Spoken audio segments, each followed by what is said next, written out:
Hey guys, welcome to the Liberal Hive Mind, a channel solely focused on exposing the abundant hypocrisy of the left. Okay, so we've all been following Hurricane Helene. The Kamala Biden administration has been slow on their feet, not present. The response has been lackluster to say the least. Joe Biden was relaxing at the beach as the hurricane hit shore, and Kamala Harris was raising money with celebrities during a political fundraising event. And all the while as this was happening, guess who was present? Guess who was there? Of course, it was Donald Trump. And so, of course, the initial perception was, what the hell? Do these Democrats even care? Meanwhile, obviously, there was a positive reception to Trump being on the ground and actually trying to get things done, like a real leader. But of course, as we know, that can't be allowed now, can it? And so what's the media been doing? The media has been working overtime trying to convince you that Donald Trump is somehow a real bad guy. He's only doing this for political purposes. He's out there just trying to politicize and use the crisis for his own personal benefit. This whole Donald Trump's in politics for personal benefit thing is just such utter nonsense considering all the harm this man has done to his life, his personal life, his reputation, by simply entering politics with an R next to his name. But anyways, that's been the claim, that Donald Trump is politicizing this event, but I don't know how they can make that kind of argument when top Democrat strategists are saying crap like this. Let me show you guys exactly what I mean by that, then let's try to set the record straight. We got some stuff to get into, so let's roll the tape. Alright folks, so like I said, Donald Trump is apparently politicizing Hurricane Helene. Meanwhile, David Axelrod, who happens to be a contributor on CNN and former top advisor in the White House to Barack Obama, people in Asheville, which is blue, are much smarter and wealthier, and so they'll figure out how to show up to vote. Meanwhile, all those rural hicks voting for Trump, well, we're not so sure about that. Here's my question about North Carolina. You had these killer storms, which, by the way, was a third big story this week. Yes, these another storms. And there's a lot of displacement in western North Carolina. Now, Asheville is a blue dot in that area, but there are a lot of Republican voters Asheville's there. Key. But those voters in Asheville are, they're, the kind of voters who will figure out a way to vote. They're upscale, kind of liberal voters, and they're probably going to figure out a way to vote. I'm not sure a bunch of these folks who've had their homes and lives destroyed elsewhere in western North Carolina in the mountains there are going to be as easy to wrangle for the Trump campaign. I'm absolutely floored. It's just yet again more evidence, another example, this pattern of disgust that we see coming from the left, and it's happening all over. It's not just David Axelrod. This is actually what these people are hoping for. I mean, some of the comments that are popping up on my timeline, it's just ridiculous. Cenk Uygur tweeted this: remember, the Bible is pro-abortion. Numbers 15:11-31 has a priest performing an abortion upon the command of God if you think your wife cheated on you. So maybe God sent the hurricane to red states because he's mad that they outlawed abortion. I mean, holy frickin' moly. And of course, there's more. Counting down till MAGA Republicans in Florida become socialists, begging for taxpayer handouts so they can rebuild. In 3, 2, 1.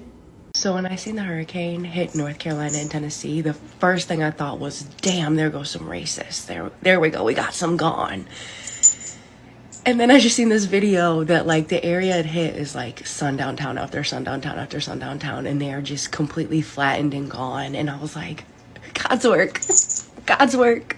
Yeah, I think what I said earlier stands. It's a pattern of disgust. The mainstream media is so hyper-fixated on Donald Trump. Donald Trump's such a bad guy. Why? Because Donald Trump's actually showing up and trying to do something? Meanwhile, Kamala Harris is just doing photo ops? Donald Trump's the bad guy. Meanwhile, look how the left's acting. It's the same pattern over and over again. And I always point to the same examples. Whether it's their general calls to violence or encouraging of violence, the way they acted after the first and second attempted assassinations on President Donald Trump, the way the left reacted to the Covington kids, Donald Trump's brother passing away, Rush Limbaugh passing away, the list goes on and on. It's always the same despicable behavior. The way I'd describe them is a real basket of deplorables. It's just absolutely horrible. And this specific example continues to build on the broader narrative that we've been talking about. That audio recording I just played for you guys is the epitome of the Democrats' detachment from the lives of ordinary people. This kind of narrative reveals a deeper truth. The Democrat Party, which was once a champion of the working class, has morphed into a party representing the interest of coastal elites, urban professionals, professionals and the wealthy. They're more concerned with the optics of political power than the devastating reality that many Americans are currently facing following natural disasters or even the most recent economic crisis. David Axelrod's framing there is not just dismissive, it's insulting and condescending. It implies that those struggling under the weight of rural poverty, who have genuine grievances with the political establishment, are somehow politically less capable or relevant in moments of crisis. Democrats, of course, love to paint themselves as the party of compassion, right? They're so tolerant and compassionate. And those Republicans, oh, those are bad people. But when they speak about people in rural counties, their disdain for these flyover states and small-town America is clearly evident. And really, just to add some extra context there, let's play the clip that we played just a couple days ago.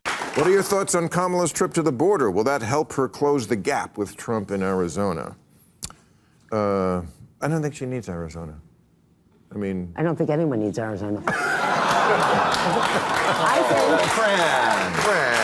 I would stay in Arizona with Putin. Here, take Arizona, leave Ukraine alone. Fran, you're wearing cowboy boots. Come on. You're even kind of showing some of the local... and also, They're not from Arizona. You're going to... I read your plugs. You're going to Nashville, right? Is that in Arizona? No, but it's... No, but it's a red state. You don't want to insult all the red states. You go there. I go there, and I usually say, really, Nashville? That's what I said. But there are plenty of intelligent people in Nashville and in Arizona. They come out to see you. Not plenty. But look at their politicians, okay? Look at who they elect, okay? I'm not saying every single... You elected Eric Adams. You just said he's a I did not. I know, but New York did. New York, brilliant New York. I did not. Okay.